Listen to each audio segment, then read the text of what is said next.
Okie dokie. We ready? Ready, Freddy? Ready. Oh my gosh. Quality. Right? I did so good. I'm so proud of me. Yay! Woo! Woohoo! What? We're recording. No, we are. We're on it. All right. Awkward start. That's the way to do it. All right, so let's get into it. It's about to be a rainy night. You know, It's so already raining. yeah, it was. Okay, Sorry. tormento. All right, really, it's about a storm is brewing. So I figured, chill, white's night down, stormy. We've been listening to a little bit of folk lately, and this showed up recently in the Noble Records finds. So I figured if anyone was curious what this random is, which is completely a blind buy based on the cover, that what better way to figure it out than play it in the background. So no real conversation on that. And what we were playing, decided, you know what? Well, we actually dropped needle on it. I was like, I experienced this. I don't want to experience it again during, the video. Okay. Maybe that's unfair. We just listened to this Weird Folkness, which is going to go, if you guys know from our last video, I got a mom rock pile compiling of music that's going to end up at mom's house with a future record player. So, which is cool, because this, like I say, this weird creepy bro with clenched fist, and this lady airing her boosh out in the sunlight. This folk weirdness that the female vocals at times really don't hit on is going to end up over there. So Very high pitchy. Wait, is that what we were just? That's what we were just listening to. Very high pitchy. So if you see that it's cheap and you like folk and you kind of like peculiar female vocalizations, then maybe give her a go. But the album cover is definitely more appeal on the album cover than substance in material. So there it is. I guess we'll, I've been told I go long and we do 5 minutes before I even start talking about anything. So I snuck in some records first. Cracking beers, because Charlotte's what we're talking about. We went on that Charlotte, North Carolina Noble Records day trip. We hit up some spots. Since I almost broke my finger on the washer here. Yeah. I could barely open it. Oh yeah, she almost destroyed her finger. So I guess you know what? If we were slick, I should have looked at the cans first and read off of them while they're still closed. But this one is from Asheville, North Carolina, Green Man, and this Haze Against the Machine is very reminiscent of a Rage Against the Machine album cover, so I thought it was very appropriate, music oriented. This is of course like the girliest, cutest little drink. Did I pick that out? Did you pick it out? I don't know if you picked it out or I picked it out for you. He's very good at picking drinks that he thinks I would like. And 9 times out of 10, I'm pretty accurate. But this is No Duh Brewing Company, or Noda, but to me it looks like No Duh. But Charlotte, North Carolina. So once again, support your local businesses, especially in this weird time. May I sip your beer? Yeah, go ahead. Okay. Go ahead. Yeah. I'm already up to it, so I feel like Go ahead. Go for it. That's pretty refreshing. Okay. And this IPA is not as IPA-y as other IPAs. If you guys drink beer, you'll know what I'm talking about. But local breweries, to me at least, here in Greenville, South Carolina. I definitely have decided I do not like it. Okay, fair enough. And then I really bought this to buy a variety pack from Tip Top Records, if I didn't mention that, and support local businesses. Oh, this is good. So what does this entail? Once upon a time, a friend John, the Digital Gramophone, came down, and we're talking Charlotte and everything, and I've been there on Sundays, and I've never made it to Repo. And then we went up there on a rainy Wednesday. We went to Repo. So this is a once upon a time gift from John, the Digital Gramophone, but right now makes a good, worthy, maybe thumbnail for this video. So that's the sole purpose. We went to Repo Records for the first time ever in Charlotte, and here is a record store day bag. Not the hugest fan of that. Yeah, it's so zany. But still, this was still a gift, though. It's still a gift, and I appreciate it. The logo itself, though, a zany cartoon vinyl record. I don't want to come off as a dickhead just bashing on this shit. It's just but very old school looking. It's very 80s cartoon. It looks like he's trying to sell you like hey, kids, drink some juice. But I don't know. It's like you're trying to make the Kool-Aid Man sounds, but it's not. You're not really. So yeah, it's that's a C tier Kool-Aid Man, for sure. Yeah. Oh yeah. Okay, let's get into the nitty gritty of it. And then if I wasn't thinking, can you slide me that knife there? Is that within reach? Sorry to be a nuisance. I should have done that beforehand.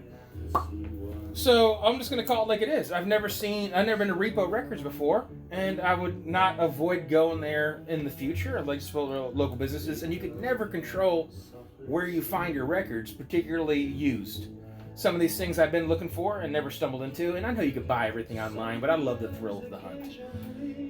So we're just gonna take some of these things as I see them, and it'll make sense. I'll probably try to sneak in some photos here. The back. I like flipping through jazz, but I like flipping, especially being a jazz novice. And they have their stuff kind of like on a shelf on the wall, like most people would store their collection where they know what everything is and where it is. And if I'm flipping through records, I kind of want to just like flip, and then you guys see I blind buy. So, yeah.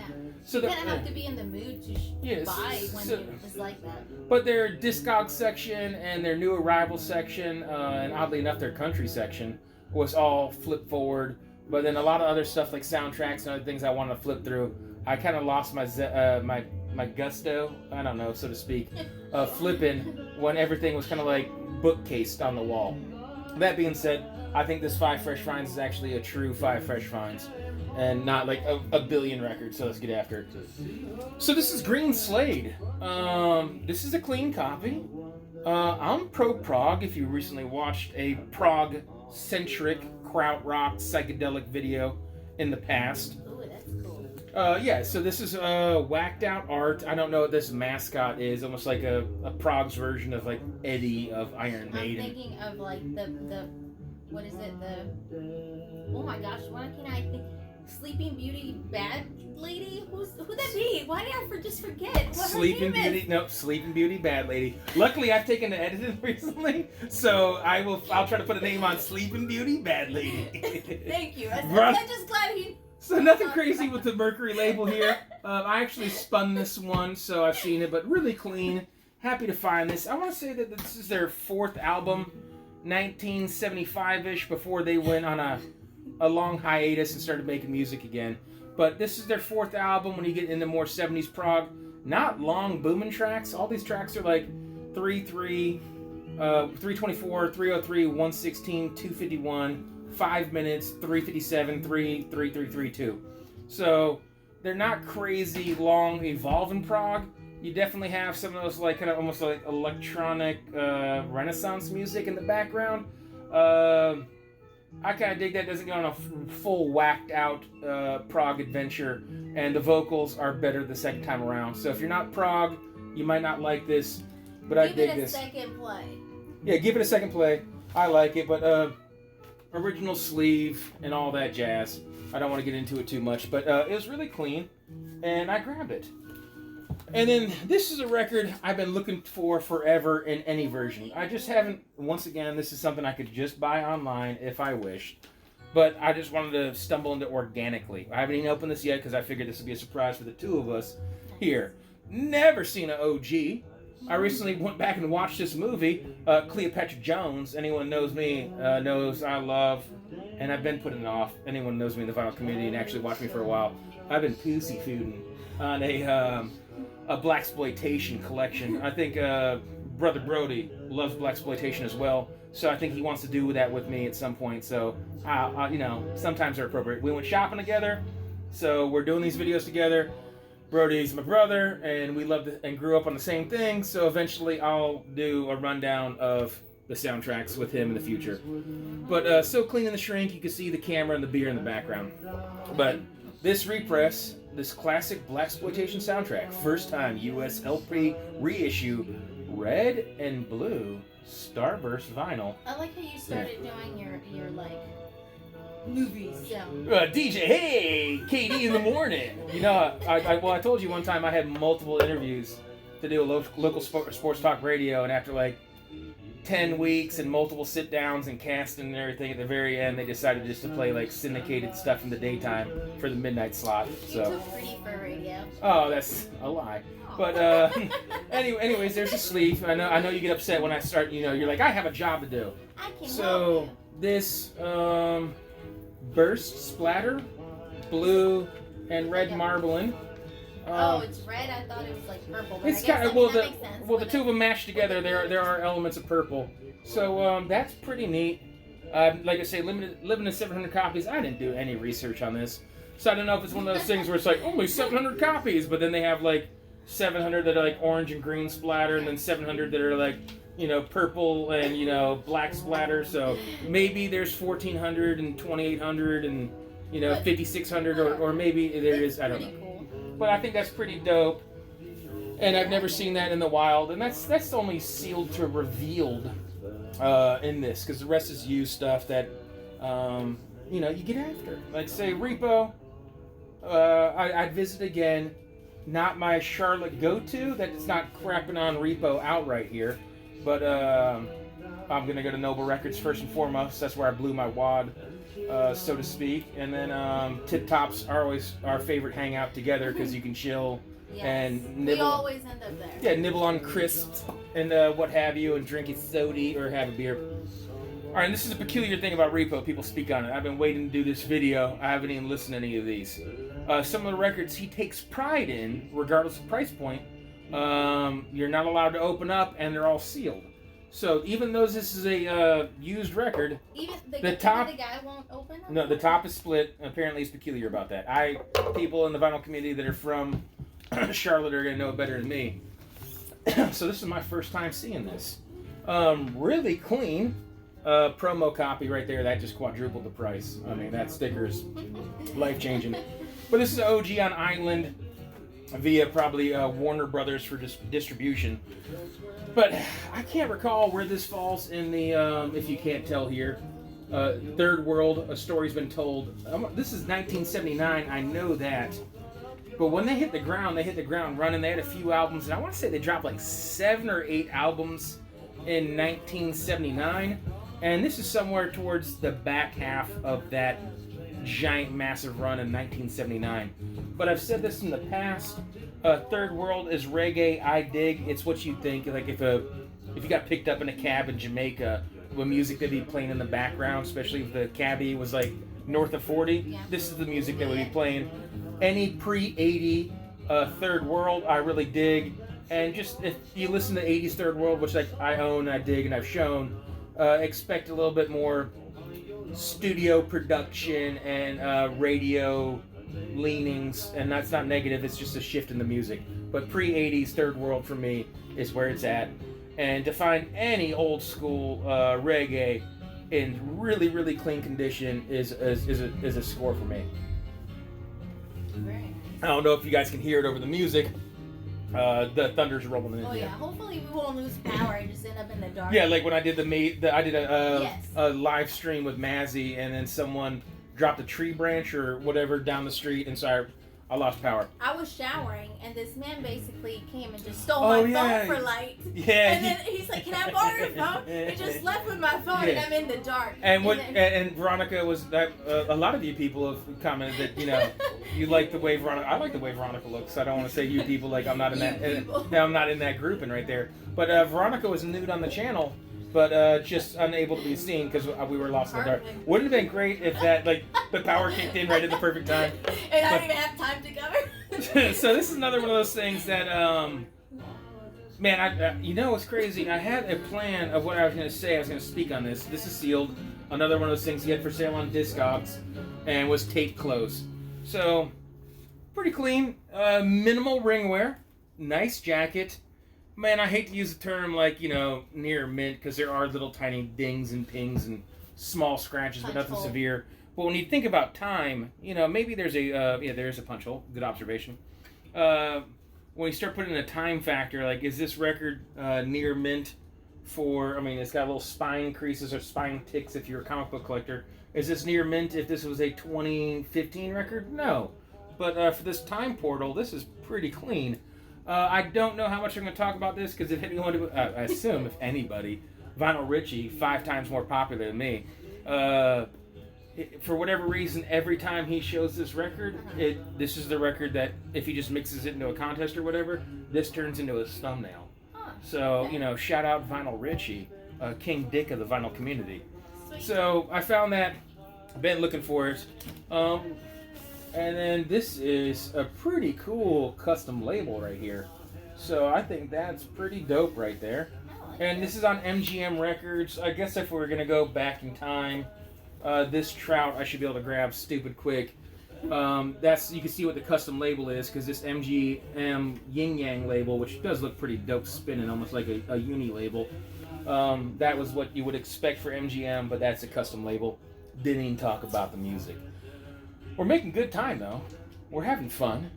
But fun's got to come to an end because we got more videos to make. We got hanging out to do. So, and then I don't want to make every one of our hangout videos turn into some 40-minute endeavor. Which is easy for us to do. So then this is another observation, and not trying to be a negative, but it's just an observation. I already spun both these records, so I forget which one I got where. But speaking of Tip Top Records, our next joint record viewing, showing, hangout in the vinyl community will be Tip Top Records. And I found both of these. One at Tip Top, and one at Repo Records, what we're showing right now. You just can't remember where. I can't remember one which. But I do know that they're both equally clean. They should be about in the same price point. They're comps. And one was in the dollar bin at Tip Top, and one was the most money you can ask for it while people still buy it. And I'm a sucker that loves cars, so I bought it.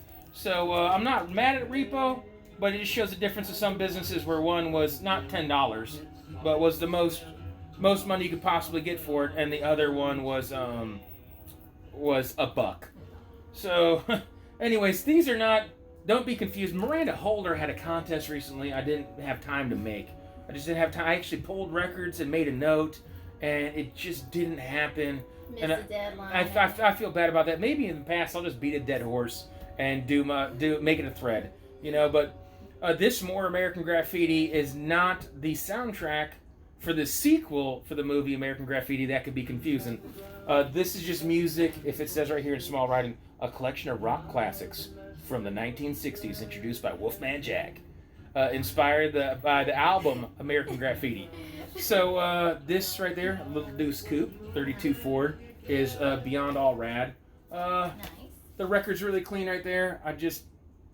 I wasted a crease, but there's a beautiful crease break opportunity. By the way, Dustin's going to be back in the near future for you OG viewers.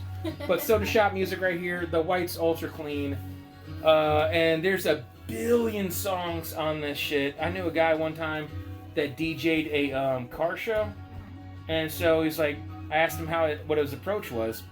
And he was like, to be honest with you, if it's like a rockabilly show and there's a big turnout, I do deeper cuts and like sleazy, like trash rockabilly and stuff like that. You assume with like rat rods and etc. And if it's that type of crowd, but he said if it's a younger, older crowd, and he's like if it's a bunch of whiteheads or silver hairs, by all means, thank you so much. So he was basically like, if it's like that, he's like, I got CDs and 45s and I spin and mix and all sorts of stuff. But if it's just a bunch of old cruisers and like their clean cars showing them off with their wives and lawn chairs. He's like, I'm dead serious. He's like, I have the original American Graffiti, this More American Graffiti, and this Volume 3, each of them which have like 40 tracks on them. He's like, dead serious. He's like, I just play all 4 sides on each one, and if it makes it through, nobody even notices when I start them over. I bring 3 records. And of course, then he has to do is like shout outs like, hey, don't forget to enter into your Best of Show contest by 4 p.m. Coca-Cola concession stand at the gate. But, alright, this is the other one. So this is the Volume 3. Once again, a collection of rock classics from the 1960s. No Wolfman Jack shout out here. Wolfman Jack. Inspired by American Graffiti. So, this bro is just like macking on the chick right there. And then I like if you open this up, there's just some like greasers lurking in the background with their lead sled, and then there's 2 bros and a chick, so I'm sure one of these bros is about to steal away this chick from this nerd, definitely not his car. They're probably upset, like, hey, yo, bro, why are you on my car right now? So, just an observation. But more of the same, and this is just a segue to our next video. I wasn't doing my job. You're fine, it's not a job. But, that's just a segue from, Repo to Tip Top Records coming soon. Hopefully you enjoyed the nonsense ramblings of Veronica and myself. Cheers to you, vinyl community. Take care, God bless, and all that jazz. Hasta luego.